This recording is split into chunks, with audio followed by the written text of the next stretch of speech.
qui est important, c'est qu'il y ait une concurrence dynamique, c'est qu'il y ait de l'innovation, c'est qu'il y ait du remplacement, et c'est que de nouveaux entrants qui arrivent dotés de bonnes idées, de bons produits, puissent se substituer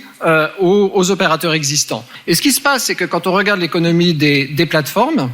tous les éléments qui ont déjà été évoqués, en fait, cette notion de contestabilité dynamique, elle fonctionne pas ou pas si bien que ça. Si vous arrivez à attirer les utilisateurs de ces nouveaux services, vous avez la possibilité éventuellement de faire du groupage avec des services déjà existants. Mais il faut aussi se souvenir, et ça c'est un enjeu, que cette combinaison des données, c'est aussi ça qui permet d'avoir une meilleure information, c'est aussi ça qui permet d'améliorer les services. Vous pouvez avoir en fait un secteur innovant, on